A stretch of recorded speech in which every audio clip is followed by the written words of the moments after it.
Buenas tardes a todos. En primer primer lugar, lugar, quisiera quisiera agradecer agradecer a la a la Asociación de Familia del Colegio de Abogados pues, haber cursado esta invitación y poder participar en esta sede, un tema tan actual como es la maternidad subrogada, que me voy a circunscribir, y voy a tratar sobre ella tanto en España como también cuál es la actual regulación que existe en Estados Unidos. Pues como es qué mejor que mejor para para empezar empezar explicando explicando qué qué es la es la maternidad maternidad subrogada, subrogada, el el concepto de concepto de maternidad maternidad subrogada. subrogada. Pues como les explico aquí, es un procedimiento mediante el cual una mujer llamada madre gestante, madre alquiler, acepta someterse a una técnica de reproducción humana asistida para llevar a cabo una gestación a favor de una pareja o de otra persona, a quien se le llama comitente, y además se compromete a que una vez que se haya producido ese alumbramiento, entregar el bebé, quedando el niño renunciando a cualquier vínculo de filiación sobre el mismo. Y se determina como no esta filiación a favor de los padres de intención, independientemente de que haya mediado o no contraprestación económica en el En el contrato contrato de de gestación gestación subrogada. subrogada. Por lo tanto, esa gestación subrogada, ese contrato de gestación subrogada puede ser oneroso o bien puede ser gratuito. Tradicionalmente, cuando se habla de maternidad subrogada, o mejor dicho, no tradicionalmente, sino inicialmente, cuando se habla de Hablaba de maternidad maternidad subrogada, subrogada. Pásame, por favor. se ha Se ha pensado pensado que quien recurre por dificultad biológica a ella, lógicamente son dos varones que estén casados entre sí o que formen una unión de ellos. Sin embargo, la práctica nos demuestra que a la gestación subrogada acuden también parejas heterosexuales en una casada, incluso varones en solitario o incluso mujeres en solitario. ¿Cuál es la regulación o qué ¿Qué regulación regulación existe en existe en nuestro nuestro ordenamiento ordenamiento jurídico jurídico sobre la sobre la maternidad maternidad subrogada? subrogada? Pues para ello tenemos que remitir a la Ley de Técnicas de Reproducción Humana Asistida, la Ley 14-2006, en su artículo 10, que nos dice lo siguiente. Será nulo de pleno derecho el contrato por el que se convenga la gestación con o sin precio a cargo de una mujer que renuncia a la filiación materna a favor del contratante de un tercero. Este artículo se está refiriendo para aquellos contratos de gestación subrogada que tienen lugar en territorio español. Entonces, lo que nos está diciendo es que cualquier contrato de gestación subrogada que se realice en España es nulo de pleno derecho.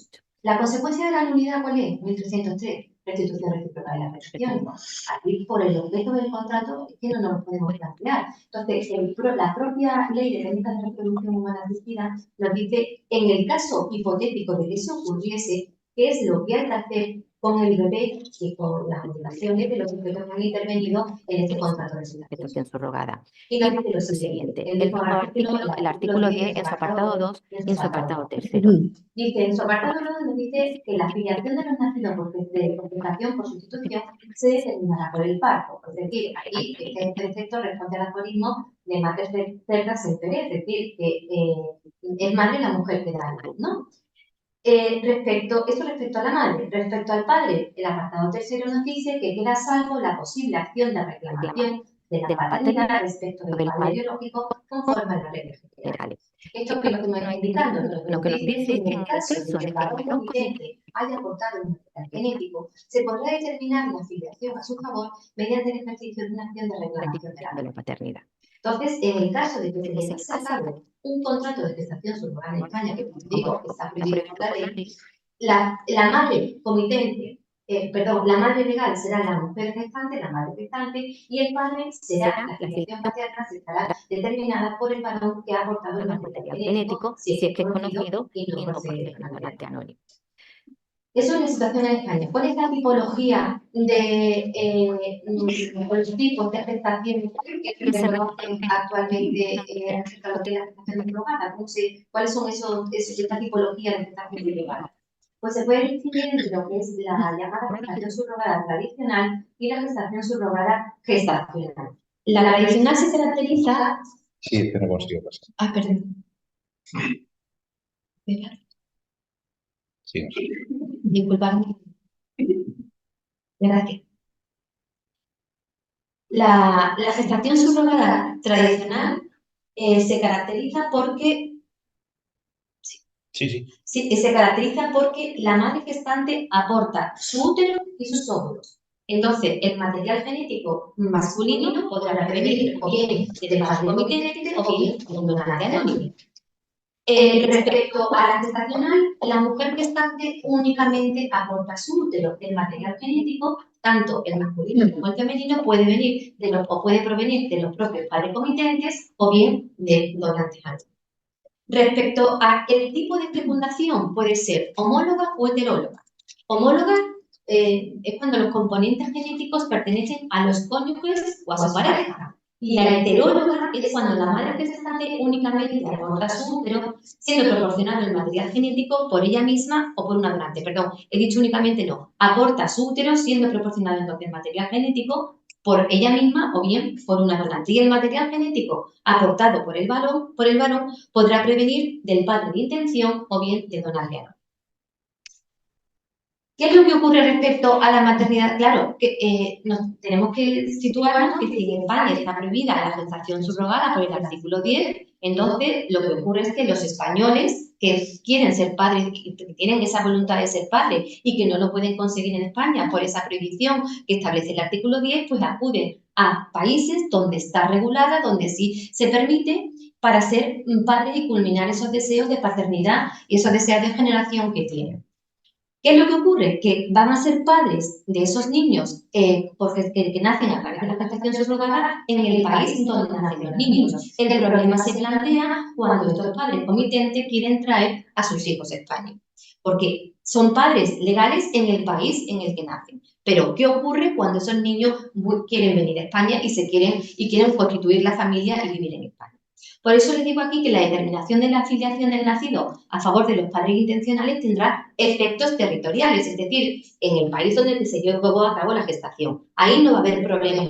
Sin embargo, cuando esos padres comitentes son ciudadanos españoles y se plantean el reconocimiento de la extraterritorialidad de la afiliación declarada en el país originario, ahí es donde nos planteamos el problema, porque lo que queremos es que esa afiliación que se ha declarado en el país originario también sea válida. Todo esto surgió, toda esta problemática surgió a raíz de una sentencia que ya es un poco, actualmente es un poco antigua, porque es del año 2014, en el que el Tribunal Supremo por primera vez se pronunció respecto a cómo determinar la filiación de unos niños nacidos por gestación subrogada en California. Estos niños, la técnica de reproducción humana asistida que se utilizó fue la gestación por sustitución gestacional, en la que la madre únicamente aportó el útero. El óvulo fue donado y fueron ambos varones, porque los padres intencionales eran dos varones casados entre sí. Los padres de intención, los padres intencionales, los padres comitentes, ambos aportaron el material genético, pero ninguno de ellos quiso saber en el momento en que se llevó a cabo la fecundación del óvulo quién había sido el padre que había, o el material genético que había fecundado el óvulo de la mujer donante.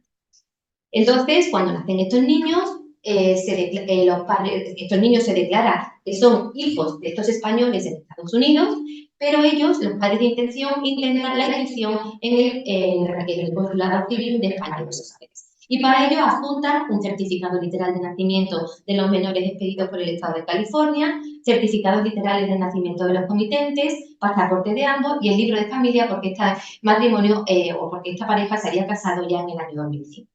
Entonces, el encargado del registro civil, en España en Los Ángeles, cuando recibe toda la documentación, deniega la inscripción de la afiliación. Y lo hace en base al argumento del artículo 10, porque nos dice que la inscripción de esa afiliación va en contra de lo que estipula el artículo 10 de la Ley de Técnicas de Reproducción Humana Asistida. Entonces, estos padres, ante esta negativa, interponen ante la Dirección General de los Recursos y del Notariado, interponen un recurso solicitando que se les reconozca la afiliación a favor de ellos en España. La resolución de la Dirección General de los Registros y del Notariado de 18 de febrero del año 2009 estima el recurso interpuesto por los padres y dice lo siguiente, que la cuestión que se plantea no es un problema de determinación del derecho aplicable a la afiliación, sino un problema de validez extraterritorial de las decisiones. Y en base a ello, nos dice, en base al artículo 81 del Reglamento del Registro Civil, nos dice que una certificación registral extranjera que es válida en el país extranjero, también lo es válida en España. Y entonces los niños perfectamente pueden llevar a cabo los padres la inscripción y determinar la afiliación a favor de los padres comitentes en España. En este caso, lo que se dice que tiene que hacer el encargado del registro civil de España y los Açores tiene que llevar a cabo un control de legalidad de esa certificación registral extranjera, que debe ser un documento público, que tiene que ser elaborada y adoptada por una autoridad registral extranjera que desempeñe funciones a las que desempeñan en España los funcionarios registrales. Y nos dice que además que esta certificación registral extranjera no tiene que cumplir las exigencias imperativas y ineludibles que establece la legislación española, sino que, es decir, que no tiene por qué resolver la filiación igual que lo haría o como se haría en España. Con lo cual, es posible la inscripción de estos niños, la inscripción de la filiación a favor de estos padres en territorio español. Además, unos meses después, la instrucción de 5 de octubre del año 2010 nos dice que para llevar a cabo la inscripción de estos niños que han nacido en el extranjero a través de maternidad subrogada y para que se determine la filiación a favor de los padres comitentes en España, tienen que presentar los padres una solicitud de inscripción a la que acompaña una resolución judicial dictada por un tribunal competente en la que se determine la filiación del nacido. En la resolución del año 2009 lo que se exige simplemente es un certificado. Ahora la instrucción del año 2010 exige un plus y ya no te exige el certificado, sino que te exige como no certificación registral, sino resolución judicial que determine la filiación a favor de los padres comitentes en el país de origen de los niños. Cuando esa certificación, esa resolución judicial llega a España y los padres comitentes solicitan la inscripción, si esa sentencia judicial, ese documento judicial, tiene su origen en un procedimiento de jurisdicción análogo en un procedimiento judicial análogo a unos nuestro de jurisdicción voluntaria, es decir, en el que no haya habido contradicción, sin más se lleva a cabo la inscripción de los niños en territorio español. Ahora, si ha sido a través de un procedimiento contradictorio, entonces en ese caso es necesario la homologación en España. En ningún caso, según nos dice la resolución, se admitirá como título apto para la inscripción el nacimiento para la inscripción del nacimiento y de la afiliación del nacido, la simple certificación registral extranjera acompañada de un documento médico que certifique el nacimiento de los niños. Entonces, según lo que nos estipula la instrucción de 5 de octubre de 2010, es necesario que los padres comitentes, para llevar a cabo la inscripción de los niños en territorio español, presenten una sentencia judicial que en el país de origen determina la filiación a favor de sus padres comitentes. Una vez que llegan a España, simplemente tienen que presentarla y llevar a cabo la inscripción en el registro.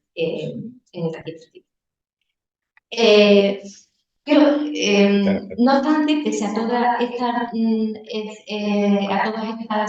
resoluciones dictadas por la Dirección General de los Registros del Notariado, esta resolución, concretamente la del año 2009, fue recurrida por el Ministerio Fiscal y este recurso finalizó en una sentencia, que es la sentencia del Tribunal Supremo de 6 de febrero del año 2014, una sentencia de pleno en la que el Tribunal Supremo deniega la inscripción de la afiliación a favor de los padres comitentes. Fíjense ustedes que a través de la instrucción y de la resolución se permitía la inscripción de estos niños, la afiliación de estos niños a favor de los padres comitentes y que esta sentencia, después del recurso interpuesto por el Ministerio Fiscal, deniega la inscripción de estos niños.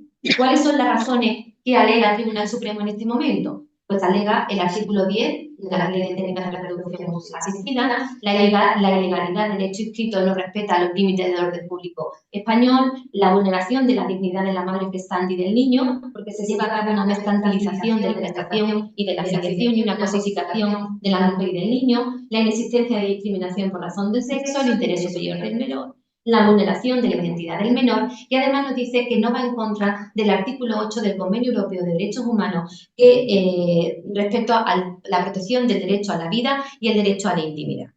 ¿Cuál es entonces la solución que da el Tribunal Supremo? Porque vale que no se les reconozca directamente la afiliación a favor de los padres comitentes, pero estos niños están en España y lo que no se pueden mantener es en un limbo jurídico. Entonces, recuerden ustedes que yo les he dicho que cuando se llevó a cabo la fecundación in vitro, se fecundó el óvulo de una donante con el semen de ambos, con el material genético procedente de ambos varones y que solamente, lógicamente, uno de ellos fue el que fecundó. En este momento se dice, lo que dice el Tribunal Supremo es háganse ustedes la prueba biológica a ver quién de los dos es el padre de los bebés y aquel que sea el padre biológico que ejercite la acción de reclamación de justicia. Y el otro padre comitente, la opción que le da el Tribunal Supremo es que lleve a cabo una adopción. Mientras que ocurría esto en España, paralelamente, se estaba llevando a cabo, se estaba tratando en el Tribunal Europeo de Derechos Humanos una cuestión similar presentada en este caso por un supuesto que por un asunto que había ocurrido en Francia. Era el asunto Mélenchon versus Francia y Legas versus Francia. En este caso eran dos parejas, dos matrimonios heterosexuales que habían acudido también a California para lograr una gestación deseada. Esos deseos, esa voluntad o esa intención de ser padre se vio colmada, como les digo, en Estados Unidos. Cuando llegaron a Francia, quisieron inscribir a sus hijos a determinar la filiación a favor de estos padres comitentes, se les negó, por el Tribunal de Casación francés, se le negó esta posibilidad precisamente porque consideraba que iba en contra del orden público internacional francés. Estos padres lo que hacen es que recurren ante el Tribunal Europeo de Derechos Humanos considerando que ha habido una violación del artículo 8 del convenio que se refiere al derecho a la vida familiar, una vulneración del derecho a la vida familiar y una vulneración del derecho a la vida, a la intimidad. Respecto a la vulneración del derecho a la vida familiar, el Tribunal Europeo de Derechos Humanos nos dice que no hay vulneración.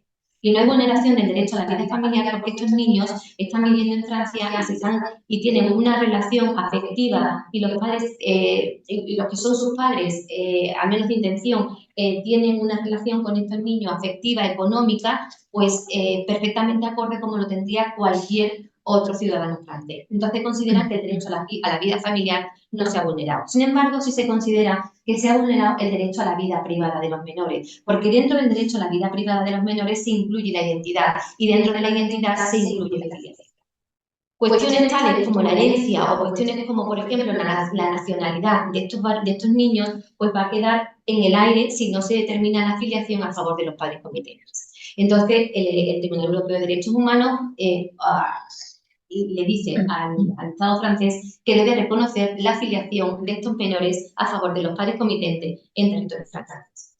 Ante esta situación, los padres españoles que ven que una situación parecida a la suya se ha resuelto favorablemente en Francia con una sentencia del Tribunal Europeo de Derechos Humanos, pues lo que hacen es que ejercitan ante el Tribunal Supremo un incidente de nulidad de actuaciones, alegando que ha habido una vulneración del principio de igualdad del artículo 14 de la Constitución española, donde se integra el derecho a la no discriminación por razón de sexo, que además se ha producido una vulneración del artículo 7.3 de la Ley Técnica de Reproducción Humana Asistida, que es el que permite a dos mujeres que recurren, casadas o no, que recurren a las técnicas de reproducción humana asistida para conseguir una generación que se determine la filiación a favor de ambas, pues estos padres comitentes se consideran que en base al principio de igualdad y este artículo 7.3 han vulnerado su derecho y además, como no, invocan esta sentencia del 24 de junio del año 2014, que es la del Tribunal Europeo de Derechos Humanos. Y el Tribunal Supremo nos dice lo siguiente, que los supuestos son diferentes por razones evidentes. Dice, la existencia de desigualdad sustancial entre los supuestos de hecho excluye en principio la existencia de un trato discriminatorio. Y nos dice esto que es lo verdaderamente importante. Dice, la causa de denegación de la inscripción no es que los solicitantes sean ambos varones, sino que la filiación pretendida trae causa de una gestación por sustitución. La solución hubiese sido la misma si los contratantes hubiesen constituido un matrimonio homosexual integrado por mujeres, un matrimonio heterosexual, una pareja de hecho o una sola persona, ya sea hombre o mujer. Lo que dice el Tribunal Supremo es que pese a todo el íter que ha reconocido la Dirección General de los Registros y el Notariado para determinar la filiación a favor de los padres comitentes y pese a la sentencia del Tribunal Europeo de Derechos Humanos, no hay argumentos suficientes para que por sí sola se determine la filiación a favor de los padres comitentes en territorio español. ¿Por qué? Porque trae causa esa gestación de un hecho que está prohibido por el artículo 10 de la Ley de Técnicas de Reproducción Humana Asistida. Entonces, lo que dice ese auto del Tribunal Supremo es que insiste en la solución que había dado la sentencia de 6 de febrero del año 2014. Es decir, la reclamación judicial ejerciendo la acción de reclamación de la filiación por el padre biológico y que el otro que no era padre biológico, pero sí estaba casado con el que lo fue, que llevase a cabo la adopción del menor. Finalmente, la Dirección General de los Registros del Notariado, para liar más la cosa, nos dice en el 11 de junio de 2014 que en el estado legislativo y jurisprudencial actual, la instrucción de 5 de octubre de 2010, es decir, aquella que establece que simplemente es necesario una resolución judicial que determine la filiación a favor de los padres comitentes en el país donde han nacido los niños, nos dice que esa resolución de 5 de octubre de 2010 está plenamente vigente, por lo que debe seguir siendo aplicada a los registros civiles españoles a fin de determinar la inscribilidad del nacimiento y la filiación en los casos que entran en su ámbito de aplicación, sin que la sentencia de la Sala de lo Civil del Tribunal Supremo de 6 de febrero constituya un obstáculo para ello. Por lo tanto, sigue vigente lo que establece la resolución de la Dirección General de los Registros de Notariado, con lo cual aquellos niños que hayan nacido de padres comitentes españoles en un estado que permita la gestación subrogada y que se haya determinado la filiación a su favor y conste esa filiación en una sentencia judicial, pueden inscribirla presentando esa sentencia judicial y solicitud de inscripción. ¿Cuál es la situación actualmente en nuestro país? Todo esto ha tenido mucho revuelo a raíz de todo lo que ha pasado con el caso de Ana Obregón, con el caso de, como pongo aquí también, de Miguel Bosé y su pareja, o muchos personajes mediáticos que todos conocemos que han acudido a estas técnicas para conseguir una filiación. Pues actualmente hay que tener en cuenta, junto a lo que nos dice la resolución de la Dirección General de los Registros y Notariado que he comentado, el dictamen del Tribunal Europeo del 10 de abril del año 2019 y una sentencia del Tribunal Supremo de pleno también del año 2022. Solamente nos encontramos con 2 sentencias del Tribunal Supremo referentes a la gestación subrogada, 3, y de pleno 2. Para los casos en los que los españoles acuden a un país que no está regulada la gestación subrogada, o al menos la determinación de la filiación a favor de los padres comitentes no se realiza a través de una sentencia firme, entonces en esos casos lo que nos dice esta sentencia de pleno del año 2022 es que tienen que reconocerse, o para poder llevar a cabo o para poder determinar la filiación a favor de los padres comitentes en España es necesaria una adopción. Eso es lo que nos dice el Tribunal Supremo en relación con aquellos supuestos en los que no existe sentencia judicial que determine la filiación a favor de los padres comitentes. Esta sentencia la voy a saltar, ¿vale? Porque bueno, si no vuelvo a ella después, prefiero ahora acudir un poco a lo que ocurre, o explicar un poco lo que ocurre con la gestación subrogada en Estados Unidos. La sentencia que me he saltado es la de Miguel Bosé y su pareja durante un tiempo, bueno, la explico un poco por encima, que Miguel Bosé y su pareja durante unos años, X años, formaron una unión legal. Acudieron a las técnicas de gestación subrogada, los dos independientemente no hicieron un proyecto común reproductivo, sino que uno solicitó una gestación subrogada y otro otra. Y fruto de ambos contratos de gestación subrogada nacieron 2 niños y 2 niños. Esos niños se han criado durante mucho tiempo como hermanos, es verdad, porque ellos tenían una unión de hecho efectiva. Pero, sin embargo, el proyecto reproductivo no había sido común, sino que había sido independiente uno de otro.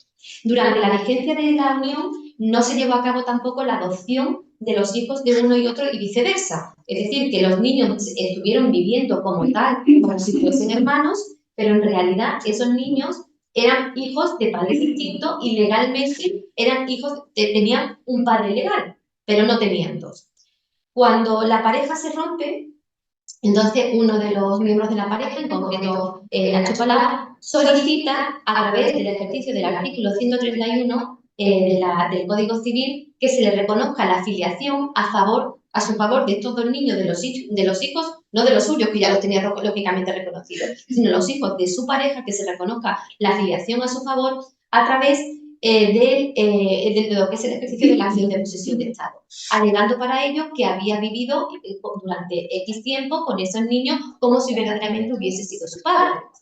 ¿Qué es lo que ocurrió? ¿Por qué el Tribunal Supremo le deniega la filiación a favor de Nacho Palau de estos niños? ¿Por qué? Pues porque, como os he dicho al principio, no había un proyecto reproductivo común. El simple hecho de que estos niños hayan vivido de forma conjunta como hermanos no es título suficiente, como nos dice el propio Tribunal Supremo, para que se determine la filiación a favor de un señor. Se le podrá dar un derecho de visita, pero no determinar la filiación a favor de ese señor. Entonces, es verdad que acudieron a la gestación subrogada, pero si se dan cuenta, aquí verdaderamente la problemática o el conflicto que se plantea no es el reconocimiento de la afiliación a favor de un padre comitente, porque cuando Nacho Palou actuó como padre comitente se le reconoció la afiliación a su favor. Lo que no se le reconoció fue la afiliación de los hijos del otro sujeto. Y por último, les voy a explicar un poco la situación que actualmente hay en la gestación subrogada, la legislación, la regulación legal de la gestación subrogada en Estados Unidos, que es el país al que mayoritariamente acuden los ciudadanos europeos, porque es el que ofrece mayor garantía, si bien es verdad que también algunos países del este últimamente también se acude bastante en España. Lo primero que tenemos que ver para determinar la regulación de la gestación subrogada en Estados Unidos es que Estados Unidos es un país, Estado federal, por lo tanto, cada Estado va a tener su propia normativa y nos vamos a encontrar pues, con una variedad de lo más grande. Vamos a encontrar Estados en los que está permitido la gestación subrogada a través de una ley explícita, que está permitido sin ley explícita, que es posible la gestación subrogada siempre que se adopten una serie de precauciones y algunos estados, en los que está prohibido. En los estados, en primer lugar, vamos a ver los estados en los que se llaman los estados subrogacy friendly, con ley explícita, es decir, los que tienen una regulación explícita sobre la maternidad subrogada. Estos estados son los que determinan la afiliación a favor de los padres comitentes a través de una sentencia judicial en el estado de origen. Generalmente, en estos estados que son los más permisivos, pueden acudir a la gestación subrogada la mayor parte o casi todos los modelos de familia. Hay algunos, que son los que le indico en el segundo punto, que lo tienen limitado a los matrimonios o a las parejas casadas, ya sean heterosexuales o igualitarias. Pero fíjense ustedes que en este segundo apartado está incluido Florida y, sin embargo, Florida fue donde Ana García Obregón precisamente ha recurrido a la maternidad subrogada, donde ha llevado a cabo su contrato de gestación subrogada. Por lo tanto, aunque se reconoce la ley establece unos límites, de cierta manera también luego las clínicas lo sobrepasan. Luego nos encontramos con los estados surrogacy friendly en los que no existe ley explícita. Es decir, que son estados en Estados Unidos donde se reconoce o donde se permite la gestación subrogada, pero no está regulada como tal, sino que es la jurisprudencia normalmente la que establece, como ustedes ya saben, que en Estados Unidos no se rigen por el precedente, pues como ya ha sido admitida en alguna sentencia, pues se sigue admitiendo, pero no existe una regulación específica como tal. En estos estados es muy importante, o la sentencia judicial que determina la afiliación a favor de los padres comitentes, tiene mucho peso la cuestión biológica, es decir, si los padres comitentes, o al menos uno de ellos, ha aportado el material genético para que se lleve a cabo la fecundación extracorpórea y el desarrollo del bebé en la madre que está. Luego nos encontramos con los estados donde la gestación subrogada es posible, pero con precaución. En estos estados, son estados en los que no existe legislación, pero sí existen clínicas con protocolos específicos donde se llevan a cabo gestaciones subrogadas. Entonces, lo que sí nos dice, lo que ocurre es que no son estados en los que ha habido mucha jurisprudencia, ¿no? Claro, lógicamente, al tener mayor inseguridad por no existir ley, pues las parejas también, o las personas que acuden a la gestación subrogada, tienen más temor de acudir a ello, lo hacen con más precaución. Por eso son países, como digo, con precaución, porque no todo el mundo acude a ello por la inseguridad jurídica que pudiese plantear. Pero cuando se han dado, no ha habido generalmente problemas para el reconocimiento de la afiliación a favor de los padres comitentes.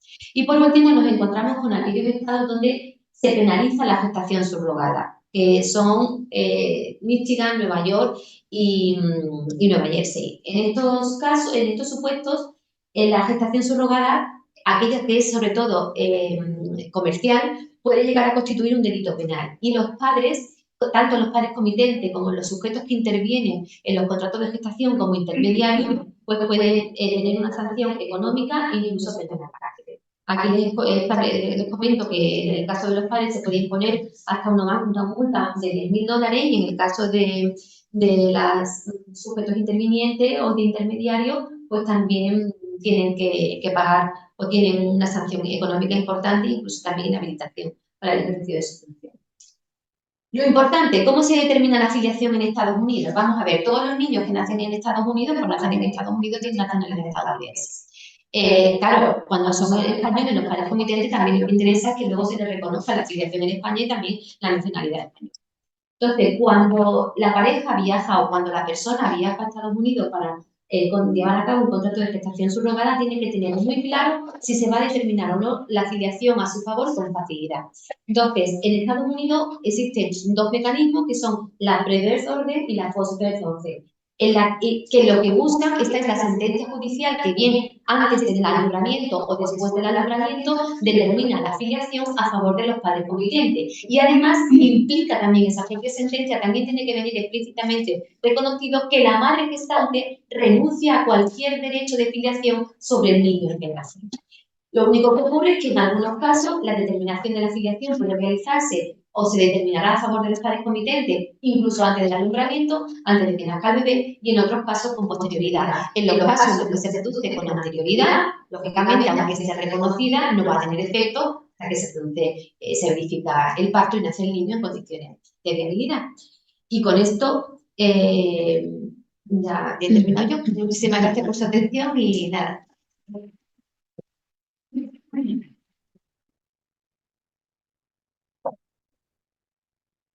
Muchas gracias, ha estado interesantísimo. Y ahora continúa Roberto. Sí, hola, muy buenas tardes. Bueno, yo creo que con la exposición que nos ha hecho Miriam, gracias por haber asistido, tanto los que estáis aquí como los que estáis online, y creo que con la exposición que Miriam nos ha hecho, pues de alguna manera ha quedado clarificado, lógicamente, como todos sabéis, y además todos los materiales van a quedar a disposición de los inscritos. Es importante, muy importante, digamos, la trascendencia que ya a nivel español van a tener este tipo, digamos, de formas de acceder a la parentalidad. Se me había pedido que, bueno, por un poco de cercanía y conocimiento, que arranque con el primero. Ella ya ha hablado de uno de los ejemplos más habituales, quizá más mediáticos. Hay otros países donde está perfectamente legalizada en este caso, la subrogación, la gestación subrogada. Y, bueno, pues me ha tocado exponeros un caso concreto, que realmente es un caso y medio, porque, como veréis, en Chipre pues, prácticamente se sigue, hay algunas pequeñas diferencias, pero se sigue fundamentalmente el ejemplo de la ley griega. Hay una diferencia fundamental que ahora veremos en relación a lo que se aplica en Estados Unidos, pero en cuanto a las circunstancias que ha puesto Miriam, evidentemente sí hay una sentencia judicial, con lo cual el camino ya lo conocéis a través de la exposición que Miriam nos ha hecho. Vamos a ver si se parte.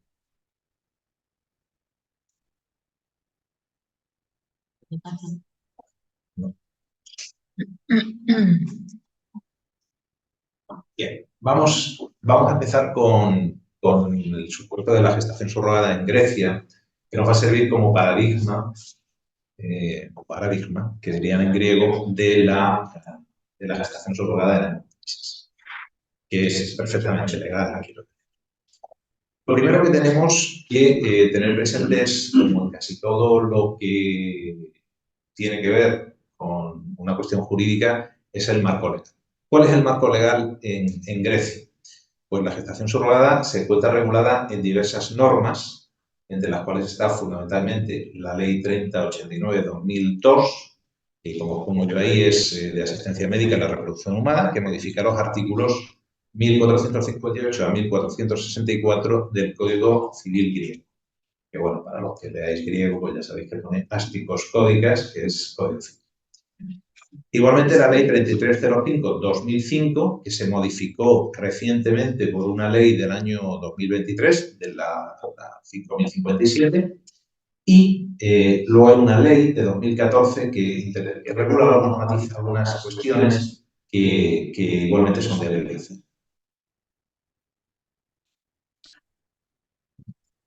Lo primero que tenemos que tener claro es quién puede solicitar esta modalidad de parentalidad en la República Helena. La ley habla de matrimonios heterosexuales, igualmente habla de parejas no homosexuales en unión legal alternativa al matrimonio. Que en Grecia no existe, pero se reconoce que en otros países pueda existir y por tanto se acepta como una cuestión, digamos, del eje que ya existe o que ya está dada en el Estado. E igualmente, mujeres no casadas. No se menciona a hombres solteros, por lo cual, bueno, pues parece que una mujer no casada, pues, que podría ser una mujer homosexual, en teoría podría, de alguna manera, acudir a esa. Un requisito que sí fue modificado porque anteriormente se exigía la residencia, actualmente, como os pongo, no son necesarias ni la nacionalidad griega, que antes lo era, ni la residencia permanente en Grecia. Basta simplemente la residencia temporal de los padres comitentes o de la madre gestante, residencia temporal, con lo cual, evidentemente, que antes se exigía que fuera una residencia permanente, ahora es válida perfectamente la residencia temporal, bien de los padres comitentes o bien de la madre gestante. ¿Qué requisitos exige la ley en Grecia para poder acometer esta modalidad de maternidad subrogada? En primer lugar, con respecto a lo que es la madre gestante, se exige que esté entre 25 y 45 años de edad. No debe ser vivípara, es decir, no tiene que ser el embarazo subrogado su primer embarazo, sino que tiene que tener otros hijos, tiene que haber tenido previos embarazos. Y que igualmente no haya sufrido más de 2 cesáreas. La señora que va a ser la madre gestante, se propone como madre gestante, no puede haber sufrido más de 2 cesáreas. Bueno, no voy a explicar exactamente, yo lo sé perfectamente porque mis 2 hijos nacieron por cesárea, con lo cual sabéis que médicamente no se aconseja que una persona que ha tenido 2 cesáreas vuelva a tener otra cesárea, por lo cual en principio se evita como un riesgo. E igualmente se necesita el sometimiento a pruebas médicas para la detección de virus de inmunodeficiencia humana, del VIH y del VIH2, así como de la hepatitis B y C y la sífilis. E igualmente hay que someterse, en este caso la madre gestante, a un control psicológico preciso de evaluación de su estado psicológico. Por lo que respecta a los padres comitentes, pues hasta, como pongo ahí precisamente la importancia de esa norma, hasta la reforma operada por la Ley 5057/2023, la edad límite para gestar, en este caso se entiende para ser padre comitente o madre comitente, se establecía en 50.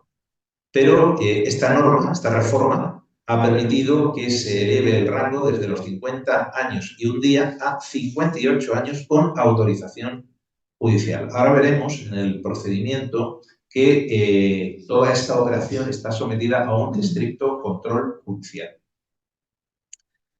Por supuesto, hay que demostrar, y ya veremos dónde, que la madre comitente no puede gestar, es decir, tiene que ser una madre que médicamente no pueda concebir hijos para poder acudir a esta solución. E igualmente, como hemos señalado respecto de la madre gestante, se debe someter a una serie de pruebas para la detección igualmente pues, de las mismas enfermedades que hemos citado antes. Bien. Yo lo he puesto en griego porque lo hice en su momento, lo hice en griego, pero no lo veis. El artículo 1458, que la verdad es que es un artículo que verdaderamente comprime en escasamente 10 líneas realmente toda la filosofía. ¿Y qué viene a decir el artículo 1458 del Código Civil griego? Pues viene a decir que se permite la transferencia al cuerpo de otra mujer de óvulos fecundados ajenos a ella. Es decir, que no puede ser material genético de la propia madre gestante. Esto lo que nos lleva es a 2 alternativas, o que bien la madre comitente ha prestado su material genético, o bien óvulos de un donante. Y el embarazo de la misma, es decir, se permite el embarazo de la misma, con autorización judicial otorgada antes de la transferencia, se tiene obviamente la transferencia de sus óvulos, siempre que exista acuerdo escrito y libre sin contraprestación económica. Y habla de sinalagma, la palabra griega de la que viene nuestra palabra, nuestro adjetivo sinalagmático o sinalagma, en este caso es un intercambio económico, de las personas que pretenden tener un hijo y de la mujer que concebirá, así como su marido si ésta está casada. Es decir, si la madre gestante está casada, tiene que autorizarlo. El permiso judicial se concede previa solicitud de la mujer que desea tener un hijo, en este caso la madre comitente, siempre que se demuestre que médicamente no puede concebir, ya hemos visto, y el de la mujer que se ofrece a concebir siempre que, teniendo en cuenta su estado de salud, sea apta para el embarazo. Es decir, volviendo a los requisitos, el acto es lo que se permite legalmente es la transferencia de óvulos fecundados ajenos a la madre gestante y su gestación, es decir, la gestación de esos óvulos. ¿Qué requiere? Ahora veremos un poco el procedimiento. Requiere una autorización judicial previa solicitud de los padres comitentes y sin contraprestación. Es decir, como ocurre en otros países, es altruista. Cosa que en esto se difiere de lo habitual en Estados Unidos. Documentos básicos que se solicitan, pues lógicamente el pacto escrito entre padres comitentes y madre gestante, que ha de incluir a su esposo, porque sí, como hemos visto, está casada, acreditándose la imposibilidad de gestar de la madre comitente y declaración del protocolo del médico de subrogación, que fundamentalmente consiste precisamente en los protocolos que la clínica donde se va a llevar a cabo esa implantación del óvulo y el control del posterior embarazo se va a realizar. Y como os decía, y este dato es fundamental, es una gestación altruista. Se excluye el precio, no se concibe como un servicio, pero no se entiende que sea un servicio el pago, por ejemplo, de todos aquellos gastos necesarios para el procedimiento de inseminación artificial, embarazo, parto y posparto, así como el reembolso por posibles daños de la madre gestante debido a la ausencia de su trabajo o por pérdida de ingresos como consecuencia de la inseminación, el embarazo, el parto y el posparto. Es decir, si se permite una compensación económica por ese esfuerzo y esas posibles pérdidas, pues el procesante que haya podido tener la madre, pero no hay como tal un pago por el servicio, lo que podría considerarse un servicio, que es en este caso el hecho de la gestación en sí. ¿Cómo es el procedimiento legal en Grecia para esto?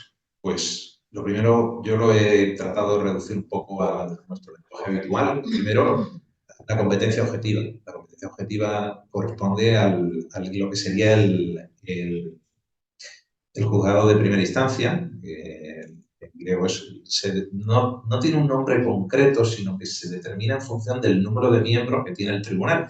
En este caso es el monomeles protodicastirio, es decir, el dicastirio, el juzgado con unipersonal, con un solo juez, ¿vale? En este caso correspondiente al distrito de residencia de la madre gestante. ¿Cómo es el proceso? Pues se hace una solicitud, lógicamente a través de un abogado y de un procurador, que en Grecia también existe, se llama, os lo traduzco, es dicastikos epimeletis, es decir, digamos, el cuidador judicial, que es procurador, porque el procurador realmente lo que va a cuidar es de que los asuntos en el juzgado vayan bien, ¿no? Y se aporta esa documentación que hemos visto. Hay una comparecencia para ratificar esa solicitud, donde ya interviene el Ministerio Fiscal, el Isangeleas, que es como se llama en Grecia, y se dicta una sentencia. Ya tenemos una sentencia. Ustedes que ya conocen, que ya tienen una cierta idea de lo que, en este caso, bueno, pues tanto la Dirección General de la antigua Dirección General de Registro Notarial, ahora de Fe Pública, y el Tribunal Supremo, que hablaban de que tenía que haber una sentencia, ahí la tenemos. Y tras 30 días de la sentencia, del dictado de la sentencia, esta sentencia es firme, en caso de ser positiva, se procede a la inseminación. ¿Qué resulta interesante de la normativa de Grecia, en Grecia, de esta normativa? Se lo he puesto fundamentalmente en el último párrafo. ¿Cuáles son los efectos de esa sentencia? Pues la sentencia determina la filiación del menor desde el momento de su nacimiento. El hospital va a emitir un certificado de nacimiento, lógicamente con constancia de que ese embarazo se ha producido con una maternidad subrogada, que ha de presentarse en el término legal de IDX en el registro civil junto con testimonio de la decisión judicial que autorizó la gestación subrogada y se inscribe el nacimiento ya en el registro civil, en el típico mitrólogo, como se llama en Grecia, como hijo de los progenitores comitentes. Es decir, tenemos una inscripción y tenemos una sentencia dictada por un tribunal de la Unión Europea. ¿Vale? Lo digo un poco para que vayan, ya que tienen una idea más o menos básica de lo que se exige en España, para que sepan un poco cómo se realiza en determinados países y cuál es la documentación de la que nos van a proveer en el caso de que se proceda con esta. Y bueno, a modo de apéndice, porque realmente la parte general ya prácticamente la conocen ustedes, la exposición que he hecho de Grecia. He hecho un pequeño anexo con cómo funciona la gestación subrogada en Chipre, que no sé si se ve. Pues bueno, Chipre es este país que ven aquí ustedes, que es una isla, está en el fondo del Mediterráneo oriental, donde, bueno, pues conocen que es un país tiene una serie de vicisitudes, mayormente de cultura griega y evidentemente se sigue bastante, digamos, la línea que en Grecia se va siguiendo. Y en este caso concreto, pues ocurre lo mismo en esta materia. Vamos a ver muy brevemente cuáles son las pautas que tenemos, de las que tenemos que tener presente. En primer lugar, existe una ley del año 2015 que es la ley de reproducción médicamente asistida. Aquí se trata, pues bueno, del tema de todo lo que son no solo maternidades subrogadas, sino también la fecundación in vitro, que podemos calificar como ordinaria entre dos parejas que necesitan hacer la inseminación con propio material genético y donde la esposa puede perfectamente, o la pareja, la parte femenina puede perfectamente gestar. Prácticamente es muy similar su regulación, en este caso el artículo 22.1 de esta ley, es muy similar al 1458 del Código Civil griego que ya conocemos y que ya se pasa. Si bien hay algunas diferencias significativas que vamos a ver. Les hago una llamada de atención, por eso les he puesto ahí una señal de atención, que no se debe confundir con posibles normativas vigentes en la zona norte del país, que está ocupada militarmente por Turquía desde 1974. Se lo digo porque yo he tenido ocasión, lo conocía y más aún para hacer esta exposición ya en su momento. Hay páginas que se remiten nos hablan de la gestación subrogada en Chipre, pero las que yo he encontrado, salvo una en particular, el resto eran tres, eran en la zona ocupada del país, del norte de Chipre. Ya conocen que, bueno, Chipre tiene una situación geopolítica compleja y una situación complicada. Y, bueno, pues en este año, el 20 de julio, se cumplieron 50 años de la invasión de la parte norte del territorio por parte del ejército turco, situación que sigue existiendo. Hay un país un pseudo-estado, un país falso realmente, que solo reconoce Turquía, que es la República del Norte de Chipre.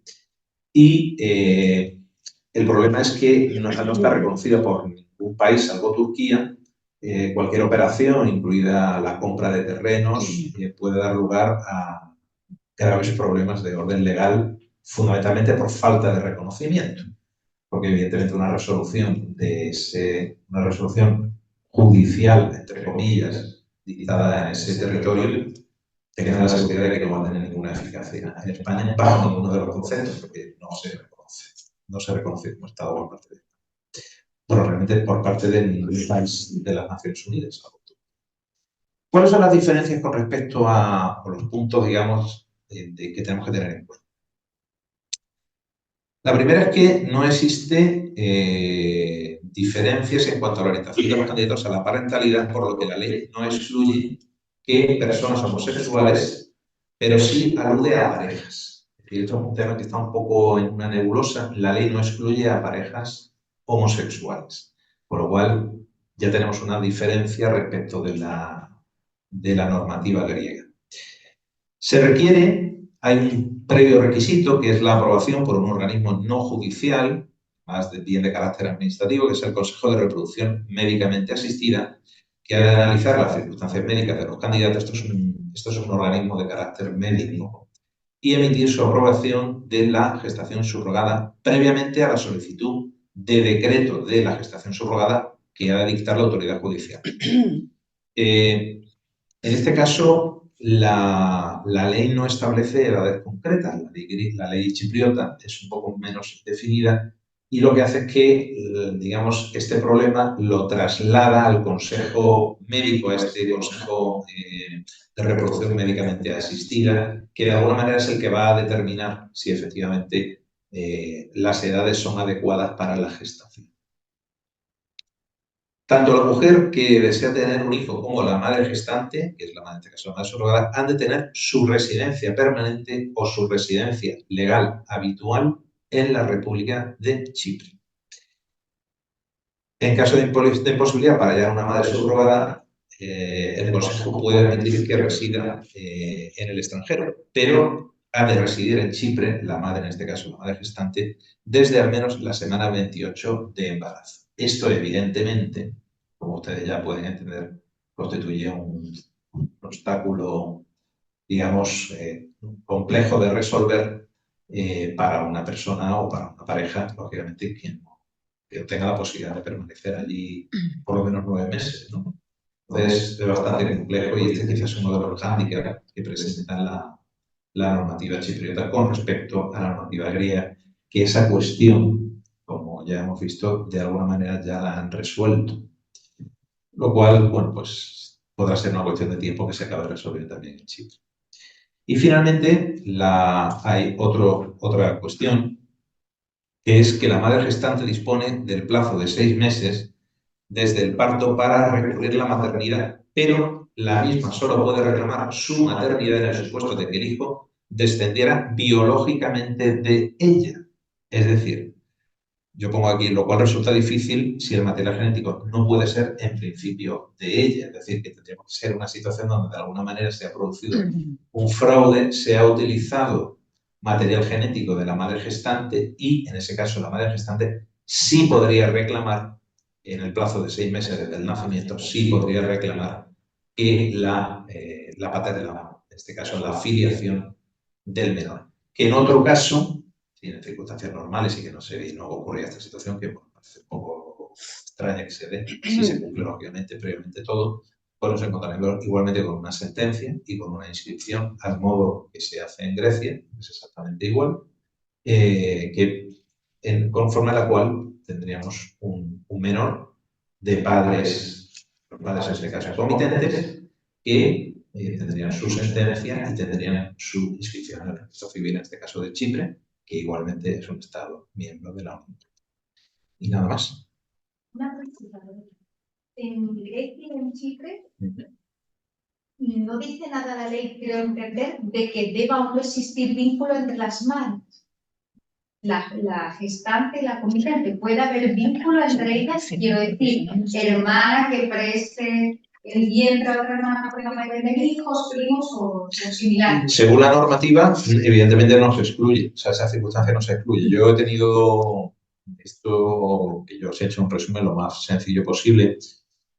Yo he acudido directamente a las fuentes legales y he leído las leyes. Bueno, tengo una pequeña ventaja que sí hablo y leo el griego, entonces sí puedo acceder y yo me he leído la normativa y en absoluto aparece esa limitación, por lo cual una hermana, si alguien tiene una hermana que reside en Chipre, pues en Chipre, en Grecia, podría perfectamente actuar como, ¿vale?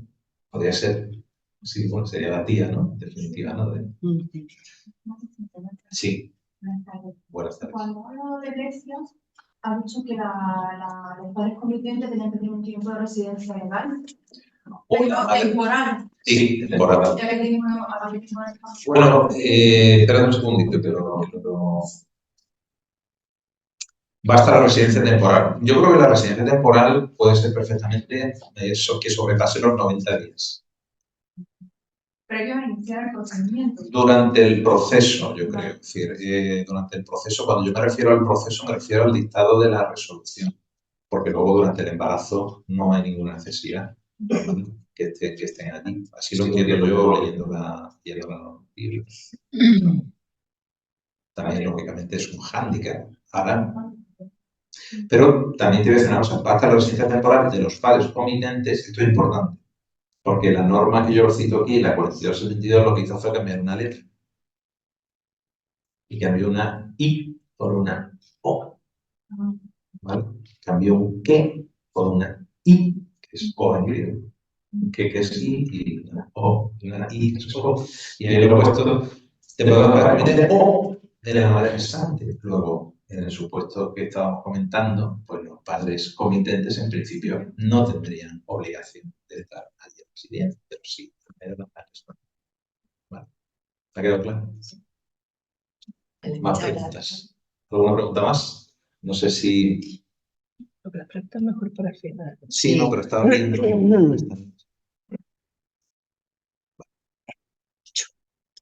Aquí hay unas preguntas que quizá van a... Se dejan para el final. Sí, se dejan para el final. Al final se contestan, ¿vale? Hay un par de preguntas que tienen que ver con el tema de... Eso ahora a Miriam le vamos a dar la palabra.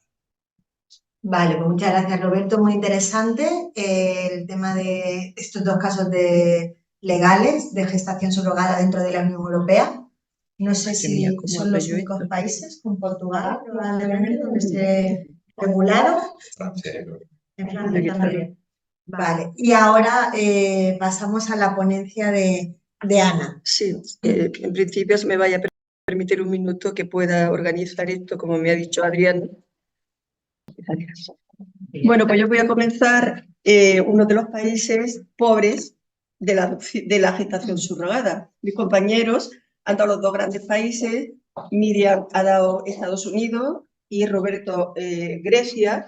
Ambos países permiten una sentencia, pongan o no pongan material genético, y llegan a España, se hace un S4, reconocimiento de esa sentencia, inscripción como padres de esos hijos. Con lo cual, son los dos países juntos. Bueno, Ucrania es que no la vamos a tocar porque yo, por ejemplo, he sido estudiosa en Ucrania, en Kiev, y creo que ahora mismo no es momento de tocar la gestación subrogada en Ucrania, la dejaremos para otro momento. Pero son los dos países estrella. Sin embargo, llega Portugal, que es el segundo país en Europa que hay gestación subrogada. Oye, celebramos, aplaudimos, genial, ¿no? Vamos a ver qué ocurre con la normativa. Bueno, ¿qué ocurre? Lo vamos a ver si podemos. Pues va a ser que no. Ahora. Portugal tiene todo un camino largo hasta la consecución de una ley de gestación subrogada. Fijaos que son los partidos de izquierda los que votan sí a la gestación subrogada. Eso es el Partido Socialista, de Centro Democrático Social y el Partido Comunista. Aparece una ley que se llama la Ley 25 la Ley del 2016, y esa ley desarrolla todo lo que es la gestación subrogada en Portugal, todo. La desarrolla un decreto del 2017, y dice el Partido Comunista, no, esta ley no vale. Esta ley no defiende a los gestantes, a las gestantes, no son madres, las gestantes nunca pueden ser madres. A las gestantes hay que modificar esta ley. Presenta unas cuestiones ante el Tribunal Constitucional, la ley se deroga y se quita de en medio. Luego, de nuevo en el 2019, vuelven a plantear otro proyecto de ley y vuelve a salir el Partido Comunista y dice, no, perdona, que es que las gestantes, los derechos de las gestantes hay que aumentarlos. Y vuelve otra vez el Tribunal Constitucional a revocar esa ley. Y al final ya después de mucho debatir, de mucho hablar entre todos los partidos, consiguen unificar, y además con consenso importante, una ley de gestación subrogada, que es en el 2021, en noviembre, y que fue promulgada por el presidente de la República Portuguesa el 30 de noviembre del 2021. Esta ley, en la teoría, es una ley fantástica, pero desde ahora ya os digo que no hay ni un solo caso de gestación subrogada en Portugal, un país fronterizo, un país amigo, un país que los costes son mucho menores, un país que tiene una ley muy buena. ¿Cómo es posible que no haya ningún caso? Pues vamos a ver qué ocurre ¿quién puede ir a gestar a Portugal? A Portugal solamente puede ir a gestar una pareja heterosexual, casada o no, y una mujer sorda. Las parejas homosexuales y los hombres no pueden ir a Portugal. Ya ahí comienza un poco, ¿por qué? Pues porque es obligatorio que haya material genético. La mujer tiene que tener, aunque no tenga capacidad para gestar, tiene que tener material genético. Y luego tenemos otra cuestión importantísima también, que es que las parejas homosexuales están vetadas en Portugal, lo cual no a la asistencia de ello. Comenzamos con el procedimiento en Portugal. ¿Cómo se comienza? Nos llega un cliente al despacho, ¿cómo lo comenzamos? Pues lo primero que hay que hacer hay un Consejo Nacional para la Procreación Médica. Esto es como la reproducción asistida en España. Este Consejo Nacional recoge toda la documentación médica de la persona o de las personas, si es pareja o persona sola, que han presentado la solicitud. Son todas cuestiones médicas. No hay límite de edad, cuestiones médicas. La mujer que ha pedido iniciar un procedimiento de gestación subrogada tiene que tener incapacidad absoluta para gestar, absoluta, pero no tiene que prestar material genético. O sea, tiene que aportar material genético, con lo cual las mujeres también lo tenemos bastante cortado para poder acudir a Portugal. Con posterioridad, el Consejo, una vez que ha estudiado toda la documentación médica, la pasa a la Orden dos Médicos. La Orden dos Médicos, esto es otro órgano que estudia y que pide información a la clínica. La clínica hay que ir a la clínica que determina el Ministerio de Sanidad. No se puede ir a ningún hospital, puede ser privado o pública, pero la que determina el Ministerio de Sanidad.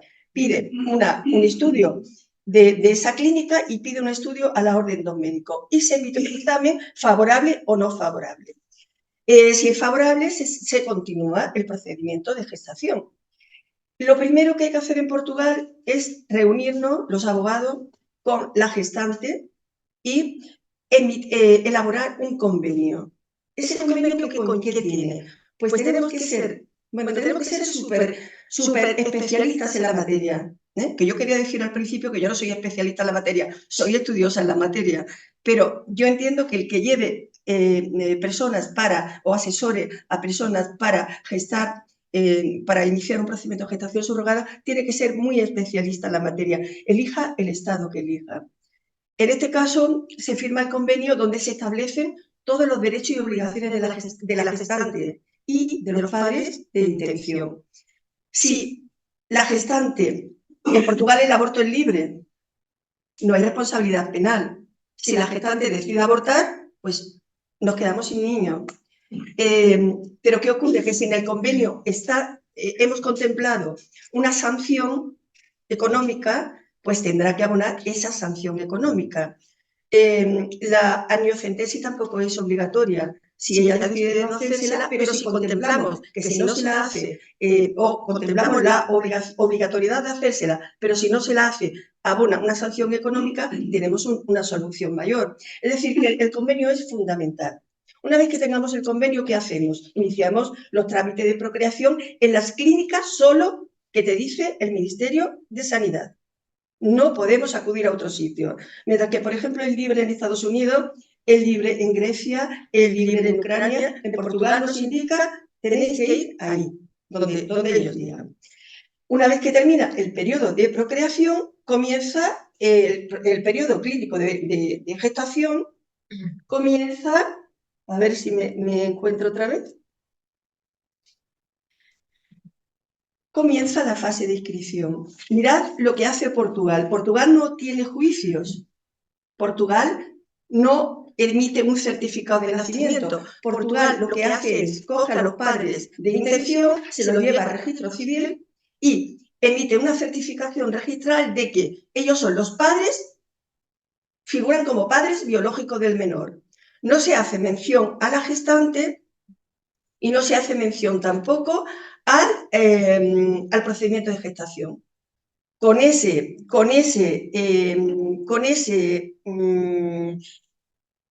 compendio nos tenemos que venir a España. Es decir, cuando tengamos un certificado registral, nos venimos a España. ¿Y qué ocurre? Si hay material genético, pues si es una familia hetero y ha puesto material genético, no pasa nada. El niño es hijo del que ha aportado material genético y la otra parte de la pareja hace un procedimiento de adopción.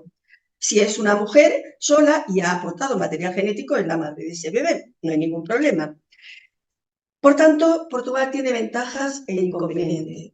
Es una ley que, digo, en la teoría es perfecta, pero en la práctica es muy dificultosa, a mi humilde criterio. Tenemos una gestación altruista. No se paga a la madre ninguna contraprestación por ningún concepto. Solamente se paga los gastos médicos, si se da de baja los gastos laborales, si tiene unas pruebas especiales, las pruebas especiales, y si hubiera algún problema de salud durante la gestación, se abona también. No se abona nada más. Además, está penado, sancionado penalmente y con multas administrativas importantísimas. Es importantísimo lo que acabo de decir, que la madre de intención, si va una mujer sola, tenga imposibilidad absoluta de gestar. Y si va acompañando a un hombre, el hombre pueda aportar material genético y ella tenga imposibilidad absoluta de gestar. Hay bueno que coincide con Grecia que la gestante puede ser gestante hasta 45 años. Esto es bueno porque el cupo lo aumenta. No aporta material genético, también es bueno. El material genético es o propio o donado. Y luego tenemos que la seguridad social es muy particular en Portugal. Por tanto, la mayoría de las personas debieran elegir una clínica privada con los gastos que ello conlleva, obviamente. Nacido el bebé, con toda la ilusión que ponen los padres de intención, con todo el dinero que han puesto, con todas las ganas de ver a su hijo, pues nacido el bebé tiene 20 días la gestante para quedarse con ese niño. Entonces ahora entenderéis vosotros que por qué no hay ningún procedimiento de gestación en Portugal. Si la gestante puede quedarse en 20 días con ese bebé, es un riesgo enorme que ninguna pareja ni un monoparental va a permitir. Y con respecto ya al registro, en Portugal acabo de decir que se lleva a los padres de intención, se inscriben como padres directamente de ese hijo nacido, no aparece la gestante, no aparece la reproducción asistida y obviamente no ha habido ningún caso de ningún español, de ningún otro país, pero es que no conozco tampoco ningún caso de portugués más que una madre en la primera ley del 2016 que gestó a favor de su hija. Nada más. El miedo a quedarse sin ese bebé. Y así es Portugal y aquí terminamos. Virginia va a pasar a la gestación subrogada en Canadá y luego ya comenzaremos con la adopción internacional. La normativa así en Portugal lo que hace es que nadie vaya a ese país a hacer este proceso. Pues bien, la gestación subrogada en Canadá está regulada por lo que es la llamada Ley de Reproducción Humana Asistida del 2004. O sea, tiene ya 20 años. Entonces, en base a esta ley, ¿quién puede ir a solicitar el inicio de este proceso? Pues todos los modelos de familia, heterosexuales, homosexuales, monoparental, ya sean nacionales, residentes o extranjeros, casados, no casados, en fin, es muy amplio. ¿Y dónde hay que dirigirse? Hay agencias oficiales que no se publicitan. En Canadá no hay publicidad sobre este servicio. Y son estas agencias quienes se encargan de encontrar las gestantes según base de datos que tienen. Estas agencias son altruistas, la gestante no cobra por este proceso y está prohibida la intermediación y cualquier contraprestación, con excepción de gastos médicos que surgen, ropa de la gestante y posible baja laboral que tenga la gestante si está trabajando y entonces durante el embarazo pues está de baja laboral. Todos estos gastos son cubiertos por la Seguridad Social canadiense. En cuanto a la gestante, la edad permitida es de 21 a 45 años. La misma gestante no puede aportar material genético y tiene que haber sido madre y, por supuesto, informe favorable para llevar a cabo lo que es la gestación. Por medio de un convenio se recoge todo lo que se rige la relación entre las partes, según ley vigente. Lo no regulado y reflejado en este convenio no existe, no puede haber lagunas. Es importante señalar que no hay elección de sexo. No hay elección de sexo, o sea, el bebé que nazca es el que ha nacido. Si se comete alguna infracción de la ley, existe una responsabilidad penal, del autor. Con respecto a Canadá, ¿qué ventaja y desventaja tiene la gestación subrogada? Ventajas. Que el coste es soportado por la Seguridad Social canadiense. Los términos que hemos explicado antes, y no hay contraprestación por parte de la gestante. La filiación se va a determinar por sentencia judicial. Al nacido le es otorgado la nacionalidad canadiense y la de los padres de intención. Una vez en España, por reconocimiento de la sentencia a través del S4, se escribe en el registro civil conforme a la instrucción que ha señalado muy bien Miriam de la Dirección General de Registro y Notariado del 2010. Y entonces todo eso conlleva que el nacido tiene todos los derechos reconocidos. Desventaja, pues el altruismo y la prohibición de publicidad que hace inviable encontrar gestantes. Por lo que le dije el procedimiento puede tardar de 1 año a año y medio.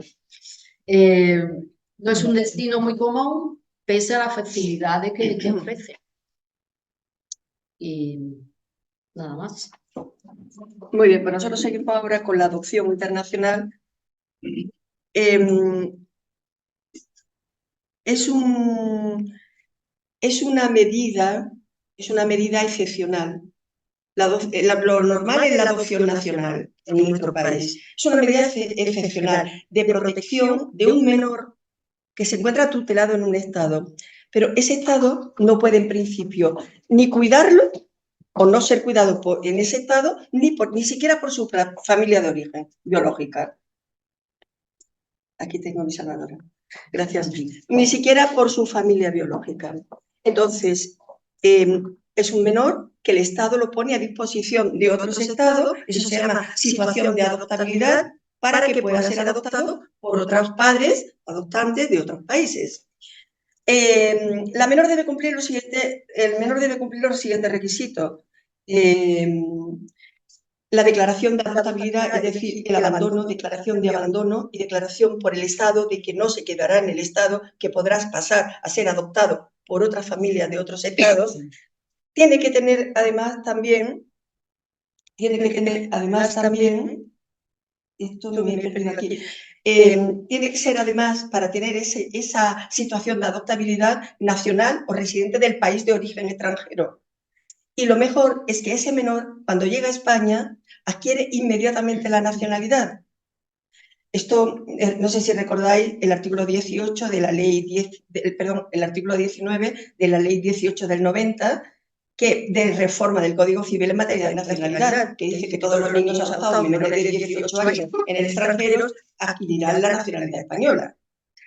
Bien, pues tenemos aquí que la medida excepcional y las características de ese niño. ¿Cuál es la normativa que tendremos que estudiar si llegamos a algún asunto de adopción internacional o nos interesa este tema? Pues la normativa existe en el marco internacional. En el marco internacional está la Declaración de los Derechos del Niño del 59, 20 de noviembre del 59. Tenemos la Convención de los Derechos del Niño, 20 de noviembre del 59, del 89. ¿Me preguntáis por qué el Día de la Infancia es el 20 de noviembre? No, no. Y luego tenemos el Convenio de La Haya del 29 de mayo del 93, que este es fundamental. Es fundamental porque España solo da en adopción, admite la adopción internacional a países que hayan refrendado este convenio. Si no, no admite adopción internacional. Este convenio ¿qué permite? Permite la cooperación entre todos los estados y una defensa importante de los derechos fundamentales del niño. Y esto es importantísimo. El Convenio de La Haya hay que tenerlo en la cabeza en cualquier adopción internacional. Con posterioridad tenemos en el marco estatal. Las competencias se las reparten entre el Estado y las comunidades autónomas. En el marco estatal, como bien sabéis, tenemos la Constitución, el Código Civil, la Ley Orgánica 1 del 96. Pero ¿cuál es la ley fundamental sobre la adopción? La Ley 54 del 2007, de 28 de diciembre. Es la ley tipo de adopción internacional, donde se regula todo lo relativo a la adopción internacional. Todo lo relativo. ¿Qué ocurre ahí? Que esta ley fue desarrollada por un decreto, el 165 del 2019,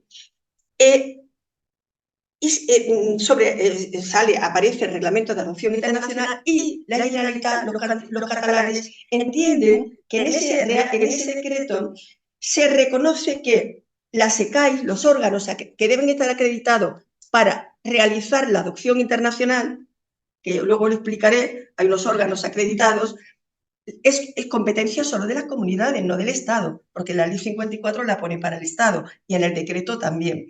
Entonces, el Tribunal Constitucional dicta la sentencia 36 del 2021 y deroga el decreto y deroga toda la parte de la Ley 54 del 2007 en relación a determinados aspectos importantes, como son la SECAI, y como son otras responsabilidades de la Administración del Estado, que se la quita y la pasa a las comunidades.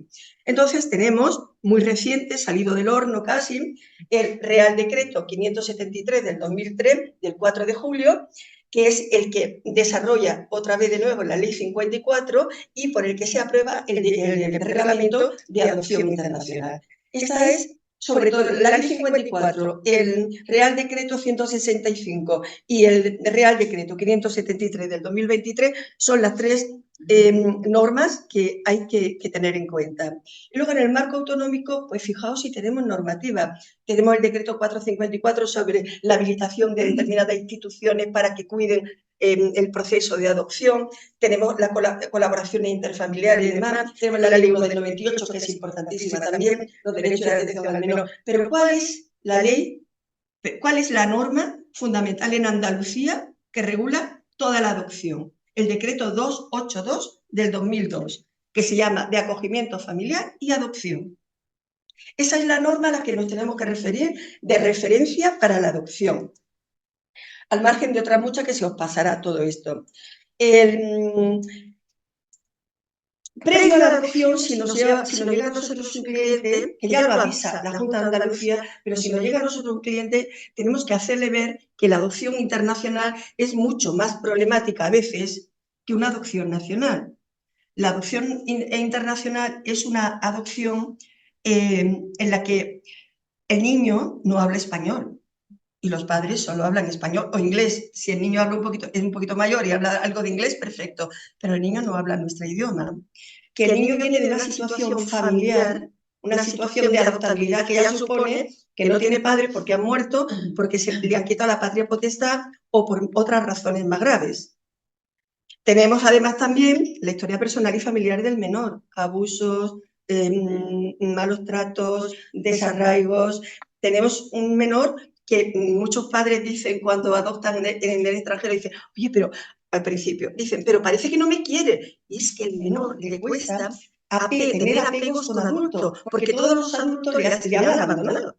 Todos los adultos le han dejado Entonces le cuesta mucho trabajo crear apegos. Yo siempre le digo a los padres que van a adoptar a nivel internacional que lo primero que tienen que cargarse es la mochila de paciencia. Todo es paciencia en la adopción. Y luego tenemos un país, es un tema ahí, importante, un país con una situación económica, social, sanitaria, pues bastante precaria y bastante con problemas a los padres gestantes, porque hay un dato fundamental. Estos países no tienen preparado un expediente del menor en el que se nos diga cuál es la causa exacta, qué datos de salud tiene este menor, porque como veréis, en la adopción se puede elegir un niño sano o un niño con determinadas enfermedades y problemáticas, pero cuando un padre elige un niño sano, entra en este bucle de países con esta precariedad que no conoce qué problema de salud trae ese niño. Yo siempre aconsejo en este momento que cuando luego lo explicaré, que se lleve a una clínica y se haga un estudio de salud. Y explicaré por qué, porque la preasignación no es definitiva. Ahora, luego lo explicaré. Entonces, ante todo esto, hay que explicarle a los padres, además, que se debe garantizar el interés del menor y sus derechos fundamentales. O sea, fijaos qué conglomerado. O sea, nos estamos basando en una situación de abandono, con una familia absolutamente desarraigada, con un niño que ha sufrido muchísimo maltrato, abuso y tal, y nos estamos encontrando además con una situación de un país que no nos ayuda y que tenemos que ayudarnos nosotros en ese país. Bien, nosotros nos vamos a encargar, la adopción internacional se puede hacer por dos vías. Vía ECAI, la ECAI, que son las entidades de colaboración en adopción internacional, que tienen acreditación, están permitidas, están con un permiso dado especial por parte de la Junta de Andalucía desde que los catalanes ganaron la sentencia en el Tribunal Constitucional. Acordaos, la reforma del Real Decreto 165, por eso se dictó el 573 del 2023. Pues todas ellas tienen un material y unos personajes y unos trabajadores importantes, tienen una infraestructura importante para desarrollar esta tarea, pero cobran una cantidad importante. Bueno, yo lo voy a decir importante, perciben una cantidad. Cuando nos encontramos con una familia que por X razones decide acudir solo o sola o la pareja a adoptar a un país extranjero, tenemos que buscar aquellos países en los que les sea permitido adoptar por protocolo público. En ese protocolo público no interviene ninguna entidad, interviene la oficina administrativa, que el expediente de adopción se lo traslada al Estado, nada más, pero luego se queda solo. Hay muchos abogados en España, especialistas en esta materia, que estos padres hacen uso de ellos, salen bastante. Bueno, no voy a hablar de cantidades ni nada, pero que es interesante, son interesantes que abogados nos impliquemos en estos procedimientos. Y no solamente asesoran a los padres de adopción aquí en España, sino además en el extranjero. Hay que tener contacto con abogados extranjeros, hay que saberse la ley del país extranjero que eligen nuestros clientes o que le permite ir por protocolo público. Hay que asesorarles de lo que se van a encontrar, pues todo lo que llevamos hablado ahora mismo. El abogado tiene una labor aquí preciosa, una labor interesantísima. Es una labor interesantísima. Vámonos solo a la materia de nuestro interés, que es la adopción internacional por protocolo público. Mirad, cuando una familia quiere adoptar en España, tiene unos pasos comunes. En la Junta de Andalucía, yo me voy a referir solo a la Junta de Andalucía. La Junta de Andalucía ha dado este servicio público, se lo ha dado para que lo gestione Eulen. Eulen es una empresa, como sabéis, de limpieza, de servicios médicos, de tal, pues lo gestionan los psicólogos de Eulen, pues lo gestionan a nivel de los primeros pasos que hay que dar. ¿Cuáles son los primeros pasos que hay que dar? Nosotros nos vamos a la Consejería de Inclusión Social, que es muy largo lo que voy a decir, yo lo diré solamente a la Consejería Oportuna, Consejería de Inclusión Social, Juventud, Familia e Igualdad. Entonces nos vamos a la Delegación Territorial de Málaga, que tiene una sede, y ahí presentamos la documentación. Queremos la solicitud, queremos adoptar. no se dice ni internacional ni nacional. El cliente presenta, o la persona adoptante presenta esa y le llaman. Y le dicen, vas a tener primero una charla informativa. En esta charla informativa te diremos las problemáticas que te puedes encontrar, que yo le acabo de explicar en el paso anterior. Les explica pues, los países, la problemática familiar, el abandono de ese menor, todo eso. Y el que le quedan ganas de quedarse, pues continúa con un curso sobre la adopción internacional. Hay muchas adopciones internacionales en España. Yo no encuentro muchos motivos, pero sí que la adopción nacional obliga a tener contacto con los padres biológicos, mientras que la adopción internacional obliga, cuando el niño sea mayor de edad o cuando sea menor de edad, a través de sus representantes legales. En España el contacto es distinto, la influencia es distinta y el procedimiento es distinto, sencillamente. Cada uno opta por lo que considera mejor. Hay padres felicísimos con niños adoptados en España porque además hablan español, es mucho más fácil todo. Claro, entonces los pasos comunes que dan, ¿cuáles son? Ya he dicho la charla, el curso, y cuando termina el curso tienes que decidir si cuando terminas el curso te hacen una investigación muy importante al cliente, y eso hay que explicárselo porque le estudian las cuentas, le estudian la casa, le estudian la familia, le estudian... hay una inquietud para que el adoptante sea una persona adecuada para ese niño, ¿no? Tras ello hay lo que se llama una declaración de idoneidad. ¿Te la dan o no te la dan? Si no se la dan a nuestro cliente, no se la dan a los adoptantes, se puede reclamar, se puede impugnar ante el juzgado de familia.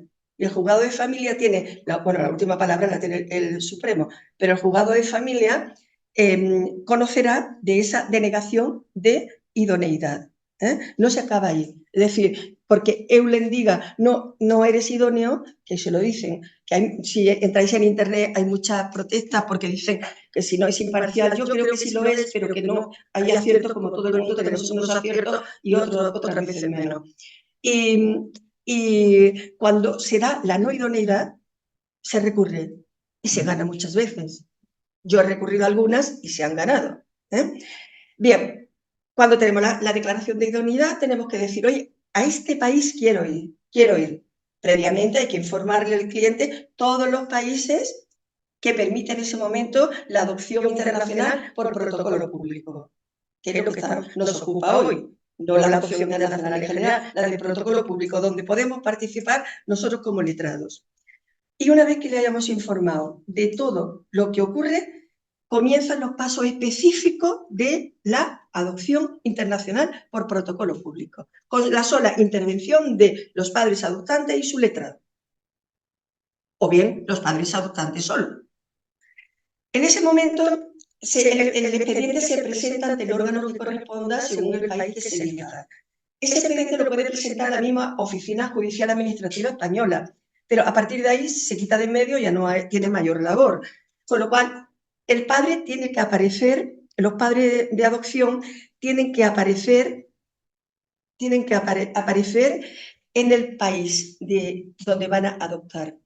Siempre se recomienda, si acuden a un despacho de letrado, se les recomiendan aquellos países pues, que tienen mayor seguridad médica, mayor seguridad a todos los niveles, porque se acepta el expediente, generalmente cuando hay una idoneidad se acepta el expediente en el país extranjero, pero hay una preasignación del menor. Y entonces, ¿pero por qué? Esto es bueno que haya una preasignación, porque se le dice al padre, ¿quieres este menor?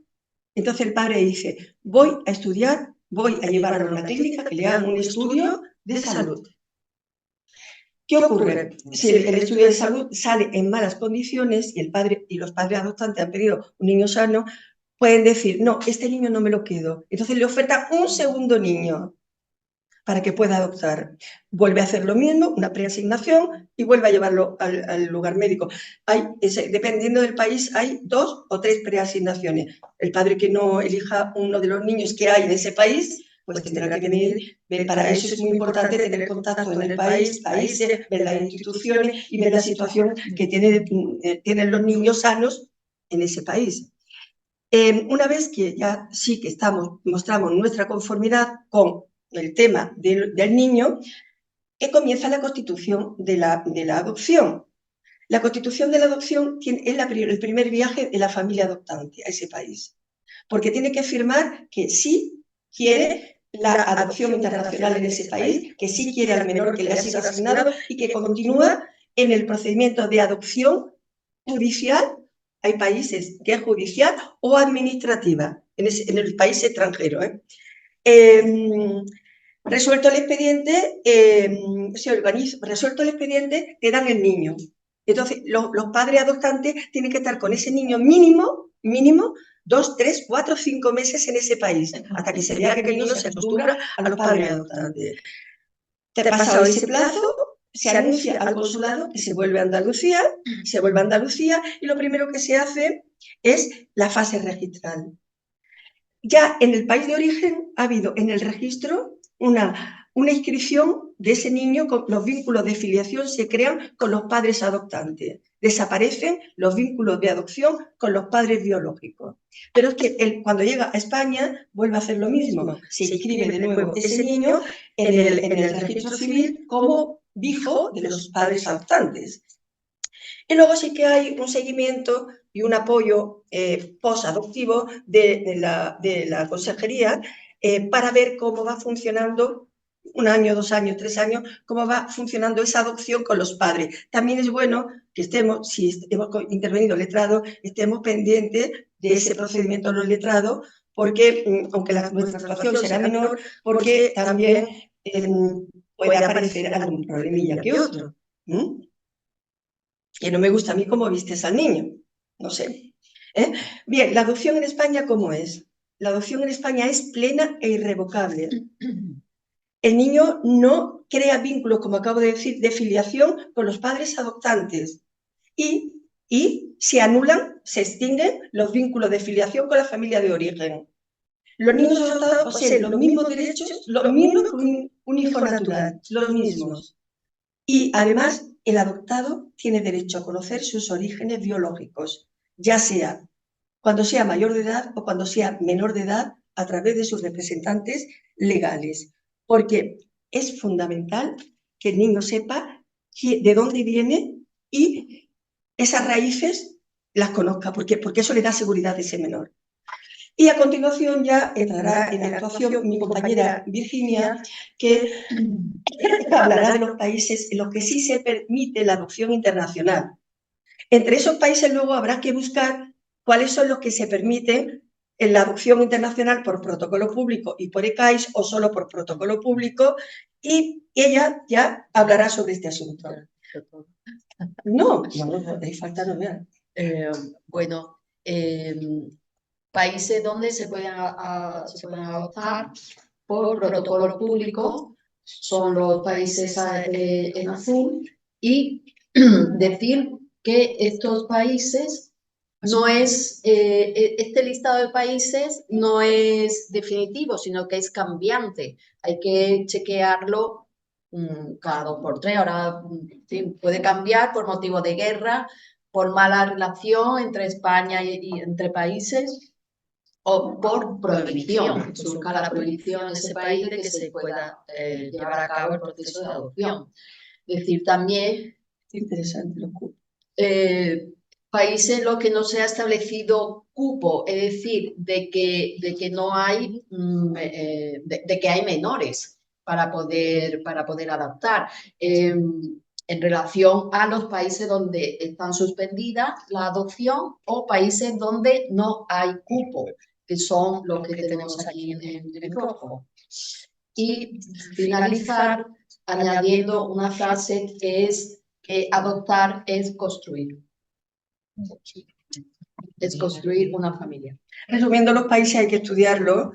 Ella ha puesto muy claro donde hay cupo, quiere decir que hay niños para adoptar, donde no hay cupo, no hay niños. La Dirección Interautonómica de las Familias decide también qué países no se va, y entonces no podemos adoptar en esos países. Es un trabajo de investigación cuando un cliente llega a nuestro despacho para este asunto. Eso, y si no, hay que aconsejarle al cliente que lo haga él, pero es un trabajo de investigación de países. Nada más, Y muchas gracias. Vale, muchas gracias. Yo tengo una pequeña cuestión y es que, sí, aparte de que hay dos preguntas aquí, sí, efectivamente vosotros habéis notado que la subrogación internacional, ¿no? La maternidad subrogada y la adopción internacional son las dos caras de la misma moneda, o si es decir, que vienen a llenar el deseo de tener hijos por parte de personas que no los pueden tener, o si cubren supuestos diferentes. Hombre, si me preguntas a mí, yo te digo que cubre supuestos absolutamente diferentes. Uno, crean su propio hijo con una gestante que presta su útero y otros acogen a un niño que ya existe, que no tiene familia. Entonces son dos supuestos distintos. No sé cuál era su... No, la pregunta es si se ha producido una bajada en la demanda de la adopción internacional correspondiente a la subida de la demanda en la subrogación. Mira, generalmente la gente te pregunta y dice, no sé si ir a adoptar o ir a una gestación subrogada, y le tienes que explicar las dos cuestiones. Pero también te digo, la asociación Somos Padres acaba de dictar unas cifras importantísimas sobre los niños inscritos, los niños que han utilizado la técnica de gestación subrogada en los últimos años. Según ellos, en el 2022 hubo 1000 y pico niños, son unos 3500 niños. La adopción internacional depende mucho de una institución que te dé el certificado de idoneidad. Bueno, yo he dicho que he ganado un asunto, pero cuando se terminó, los padres adoptantes llevaban 4 o 5 años, se cansaron y lo dejaron. Entonces eso es muy importante, el tiempo que tarda la gestación subrogada y el poco tiempo de la gestación subrogada y la inmensa pérdida de tiempo o dedicación de tiempo, no sé cómo llamarle, en la adopción. Vale, muchas gracias. A ver, aquí tenemos preguntas. Paula Morales pregunta, ¿en España no estaría perseguido penalmente los que acudan a la gestación subrogada según el artículo 221 del Código Penal? Entiendo que igual Miriam nos puede... La segunda pregunta también. El Código Penal, Miriam, no mucho, ¿no? ¿El tipo penal del artículo 221 recoge también los casos que se realicen en el extranjero? No. No. ¿Quieres decir algo? No, termina. No, simplemente es que yo creo, vamos a ver, yo hace mucho tiempo que no me dedico al derecho penal, pero cuando hablamos de un precepto del Código Penal lo tenemos que leer muy claramente, porque normalmente lo que hace el Código Penal, los tipos penales, es deslindar supuestos. Entonces, si os vais para la persona que ha hecho la pregunta, fijaros las diferencias que se observan entre el tipo penal de 221, que es el que cita, y lo que hemos estado hablando aquí. Fijaros, los que, mediando compensación económica, ya tenemos una parte, digamos, de lo que hemos estado hablando aquí, que ya quedaría excluida. Y ahora nos vamos a la otra. Entreguen a otra persona un hijo, descendiente o cualquier menor, aunque no concurra relación de filiación o parentesco. Y yo creo que esto ahora lo más importante es precisamente el siguiente inciso. Eludiendo los procedimientos legales de la guarda, acogimiento o adopción con la finalidad de establecer una relación análoga a la filiación, serán castigados con las penas de tanto.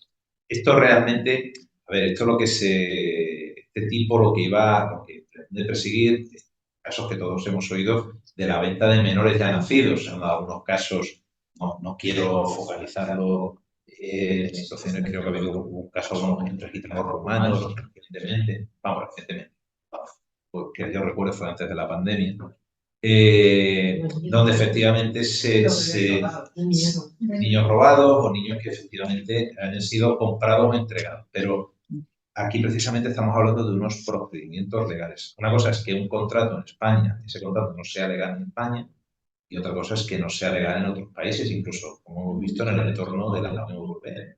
Entonces, no veo la relación porque el tipo penal tiene que ser interpretado siempre evitando la analogía. Entonces aquí, Las normas penales son restrictivas. claro, la norma penal siempre tiene que ser muy limitada y muy restrictiva exclusivamente. Entonces, precisamente lo que dice, de todo lo que hemos hablado aquí, todos los procedimientos, sean de adopción, sean de subrogación, hemos visto que está sometido a un procedimiento. Evidentemente puedes ir a cualquiera de los países que hemos citado y comprar a un niño y traerlo por las buenas y por las bravas. Y estamos hablando de procedimientos donde está controlado por las autoridades judiciales. En unos países con mayor son más estrictos a este respecto, como por ejemplo los que yo he citado, y en otros menos, pero sigue existiendo un control de la autoridad que tiene registrada o bien judicial, como hemos visto en la mayoría de los casos. ¿No? Por lo tanto, A mí me gustaría, Roberto, creo que no tiene... Miriam. No, que me quería apuntar una cosa que ha dicho Roberto, que como dice el tipo penal, dice no concurra, además dice no concurra relación de filiación o parentesco. Es que la relación de filiación o parentesco concurre desde el momento que se ha determinado la filiación a favor de los pares comitentes en el país de origen. Sí, pero yo creo que el Código Penal está bien, la pregunta está muy bien formulada, porque el Código Penal, es cierto que en España es un delito, la gestación subrogada. En España es ilegal, por tanto, no es ilegal la inscripción de los menores que vienen de fuera. Pero en España no se puede llevar a cabo un procedimiento de gestación subrogada. Entonces el Código Penal lo condena, claro que lo condena. Esa es la base. Pero que no condena hacerlo en el exterior ni inscribir los niños que vienen del exterior. Condena hacerlo en España. Además, el Código Penal es clarísimo en ese ¿Pero quién va a tema. hacerlo en España? No, pero previene, el código, si te lees el artículo, el código previene la posibilidad de que algún español use un útero de una mujer española, pareja, En territorio español. en territorio español, solo en territorio español. No puede condenar una actuación de un país extranjero. España no puede traer normativa extranjera. ¿Cómo se está ahora mismo resolviendo, no sé si existe una posibilidad o no, por vía de inscripción radical o no, los bebés que ya existen, que ya tienen su filiación en el extranjero, por ejemplo, Estados Unidos y tal, y sin embargo, bueno, pues los transportan aquí, se mudan aquí, se trasladan aquí con los padres una vez que pasa el tema? ¿Qué solución se le está dando a nivel, digamos, administrativo y oficial a esos niños que tienen su carta de naturaleza y su identidad y su ciudadanía de otro país y su filiación de otro país, pero aquí, por el hecho de cómo se produce esa filiación, está negado puesto que el contrato del que procede se entiende que es nulo? A eso se responde la resolución de la Dirección General. Y luego también tiene que ver, va a depender mucho de la situación de si se ha aportado o no material genético. Entonces, en muchos de esos países, para determinar la filiación en el país de origen del bebé. Entonces, si es sentencia que determina la filiación a favor de los pares comitentes en el país de origen, con esa sentencia perfectamente se llega a España y se inscribe. No, en principio no tienen que encontrar problemática ninguna. No hemos encontrado, no vamos a entrar en el caso de Ucrania. Ucrania es el útero de Europa, le llaman como tal el útero de Europa. Entonces, ¿por qué? Porque por una cuestión económica. Porque la gestación subrogada en Estados Unidos es muy cara, mientras que en Ucrania es mucho más accesible para un español medio, ¿no? Entonces, ¿qué es lo que ocurre? Que en Ucrania no existe, o sea, solamente pueden llevarse a cabo gestación subrogada a favor de parejas heterosexuales, en primer lugar. Y luego, como os he dicho, es más económica, pero la afiliación a favor de los pares comitentes, una vez que nace el niño, no se determina a través de una sentencia. Entonces, ¿qué es lo que ocurre? Que para que se reconozca esa afiliación en España, es necesario el cauce de la adopción. Y eso es lo que establece la sentencia del Tribunal Supremo de pleno del año 2022. No te lo traes como hijos propios de filiación, claro, tú reconoces que tiene, es verdad que ahora mismo está todo parado por el sí, lo sé. Y de hecho, durante el momento que salió la guerra, había una serie de padres españoles esperando para venir y hay un problema muy gordo. ¿Qué es lo que Con ocurre? el COVID también. ¿Qué? Con Y con el COVID, también. claro. Pero Isabel, si te lo traes como hijos propios en el país, esos niños están o bien por juicio, o bien por certificado registral, o bien por las condiciones que cada país tiene, ponen como padre a los padres de En el intención. país de origen. En el país de origen, pero aquí llegan como padres de intención, como ellos como padres de ese niño. Otra cosa es que la normativa española obligue a acudir a un S4 o obligue a una adopción, pero para trámites finales, pero ellos llegan como hijos de los padres que han realizado la gestación subrogada. Yo discúlpame, porque en ese sentido es que a mí me gustaría que quedara claro, que a mí tampoco me interesa mucho y no me ha quedado claro. Entonces, en el caso, está claro que en el caso de que no hay sentencia judicial hay que proceder a la adopción. Pero en el caso de que haya una sentencia en el país extranjero, mi pregunta es, ¿cuándo esa sentencia es directamente inscribible en el registro civil y cuándo es necesario el S4? La homologación es directamente inscribible cuando esa sentencia se ha dictado en un procedimiento judicial semejante al de jurisdicción voluntaria. Es decir, en un proceso en el que no hay contradicción. Cuando ha habido algún problema y hay una sentencia, pero ha habido una controversia para determinar la afiliación, entonces es necesario el S4. Vale, que me imagino que sería la minoría de los casos, ¿no? Porque cuando una persona acude a la gestación subrogada en Estados Unidos, el caso porque es el que yo más he tratado, ¿qué es lo que ocurre? Que tú te aseguras, porque además tú contactas en España existen clínicas, bueno, generalmente son despachos o bufetes importantes o bufetes los que se dedican a poner en contacto a los padres, a los comitentes, con los gestantes y los que conectan con la clínica de reproducción del país de destino.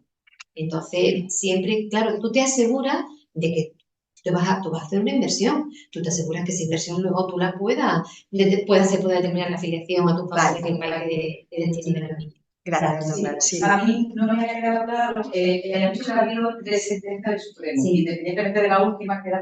Pero la última no exacto, es la del 23, la de Miguel Bosé, que esa no nos llega claro, pero pese a que la primera negó la inscripción, la Dirección General de Registros le da igual y la segunda exige la adopción, pero porque este caso era el caso de la que te exige la del año 22, era el caso de una, fíjate, perdona que era el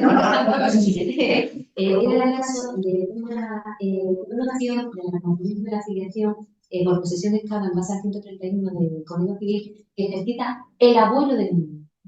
Este niño había nacido en México como a través de una gestación subrogada en la que no se había aportado material genético por parte de la madre comitente y la madre se había traído luego el niño a España.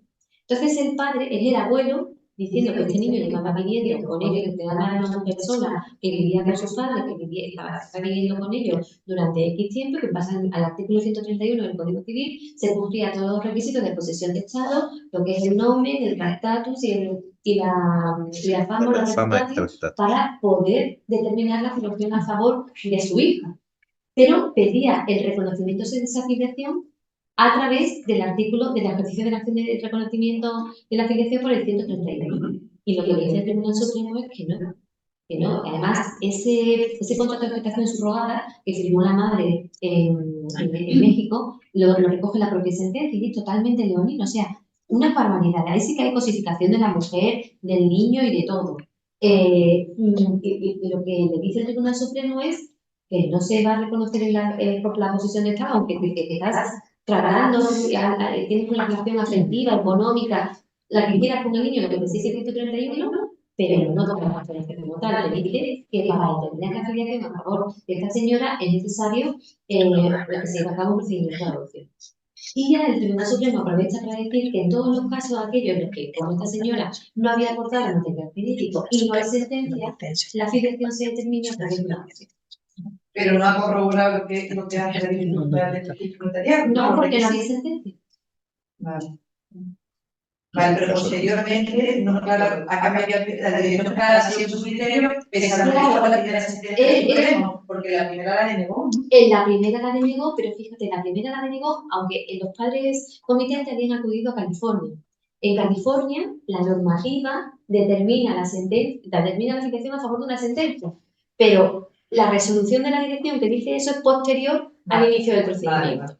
Entonces, en ese caso, el Tribunal Supremo dice, como los dos gestante y fecundar en óvulo van a determinar que ese padre biológico es una acción de reclamación de la filiación y el otro adopta. Pero para los posteriores, fíjate que si esa misma situación se hubiese dado con posterioridad, se hubiesen invocado la resolución de la Dirección General, pero no les tocó a ellos. De todas formas, el Tribunal Europeo ha ordenado a España que tiene que inscribir todos los niños que vengan por gestación subrogada. Eso ya está más que claro. No hay discusión ninguna al respecto. Bueno, no me ha quedado claro al principio de eso, las contradicciones, cómo sería, y luego porque son supuestos posteriores. Y luego tienes también que ver que si se aporta un material genético, cuando se aporta material genético, los padres, la sentencia el país de origen, da muchas más facilidades para el reconocimiento de la filiación en ese país a través de una sentencia. O tiene un vínculo biológico. Claro. Lógicamente. Una última Sí. pregunta. Yo soy italiano, pero en Málaga, ¿no? En el colegio. En Italia el tema es mucho más difícil. La pregunta podría parecer un poco tonta, pero con la inscripción del hijo a la pareja, digamos, española, ¿también se reconoce la ciudadanía o no la nacionalidad española, hijo o no? Porque en Italia no. Por ejemplo, un hijo, En caso de maternidad, en caso de gestación subrogada, sí, en caso de gestación subrogada, si el niño nace en Estados Unidos, tiene la nacionalidad estadounidense, lógicamente. Pero cuando se inscribe en el registro civil español, adquiere la española. También Eso tiene que elegir. los mamás, porque en Italia no es. Sí, aquí es posible. Además, vosotros en Italia tenéis el caso, paraíso, el Campanelli, ese que fue muy emblemático, pero lo que se planteaba en el Tribunal Europeo de Derechos Humanos no fue el reconocimiento de la determinación de la filiación a favor de los padres comitentes, sino si era posible o no o si estaba permitida o no la subrogación, que claramente los padres dijeron que no. La ley se está perseguida penalmente. Exactamente. Aquí en Italia no se permite el concedimiento de la ciudadanía italiana a los hijos. Nacido por gestación subrogada. No, aquí sí. Aquí perfectamente. Una vez que se inscriben en el registro, son hijos de padres españoles. También en Italia. Claro que sin embargo no es posible. En Italia no es posible. Entonces la pregunta era, Sí. o sí o sí, que tengan los padres o los mamás, se reconocen automáticamente la ciudadanía española. Sí. Por el momento de la paz. Sí. Y por la doble maternidad legal, que es en el caso de que sean dos mujeres, que lo permite el artículo 7.3. Ahí no es necesario que se vayan a ningún lado. El artículo 7.3 de la Ley Técnica de Reproducción Humana Asistida lo permite pues, por una cuestión biológica, porque dos mujeres pueden tener un hijo desde el momento en que una puede ser inseminada con un material genético donado, ¿no? Entonces, los niños que nacen se determina la filiación a favor de ambas en España y son españolas. O sea, perdón, esos niños son españoles. Ya, claro que son españoles. Era solo para comparar la situación italiana con aquella española. Ahí había, no sé si un poco de inseguridad jurídica respecto a en Italia, creo que había un poco de inseguridad jurídica respecto a los nacidos, ¿no? Para determinar la filiación, que se podría vulneraría el derecho a la intimidad por el artículo 4.8, por el artículo 8 del Convenio Europeo de Derechos Humanos. En Italia, la única forma de reconocer el hijo es 9 a los Estados Unidos, cambiar la sentencia que reconozca solo uno de los padres biológicos. Sí, pero eso ya. Y luego resolver a Italia en seguir el hijo. Pero eso no posibilita la ciudadanía italiana. Es mucho más complicado. Muchas gracias. Vale, una última pregunta aquí de Rosa María Rivera Cuevas, online, que pregunta si no hay obstáculos entonces para registrar a los niños concebidos en el extranjero. Lo que hemos repetido. Depende, lógicamente, del país donde acuda, si ese país determina la filiación a favor o no de por sentencia judicial a favor de los padres comitentes. Si existe sentencia judicial, no va a haber problema. Si no hay sentencia, tienen que realizarlo a través de lo que establece la sentencia del año 22, a través de una adopción. Vale, ha quedado claro. Efectivamente, es una situación de unos procedimientos. Bueno, yo quiero hacer una pequeña precisión a lo que acaba de decir Miriam. Si hay sentencia, obviamente se inscriben los niños directamente, pero si no hay sentencia, depende de si se ha puesto material genético o no se ha puesto material genético. Si se ha aportado material genético, directamente ese hijo es hijo de un español. Y si tiene pareja el que ha aportado material genético, es quien tiene que iniciar el trámite de adopción.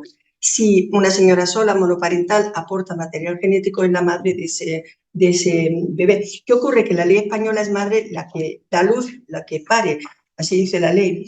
Y, por tanto, aportar material genético lo entiende de aquella manera y posiblemente habrá juzgado que obliguen a un procedimiento de adopción. Pero que el niño genéticamente es el que aporta material genético. Eso es importantísimo.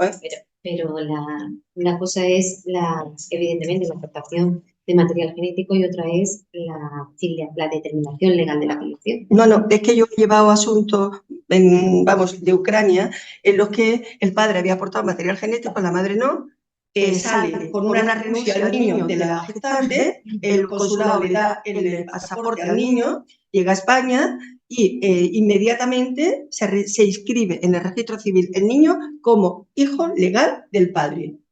Y para que la madre, que es la pareja del padre, que no ha puesto material genético, pueda ser inscrita como madre de ese menor, lo que se hace es iniciar un procedimiento de adopción con la renuncia de la gestante en la mano.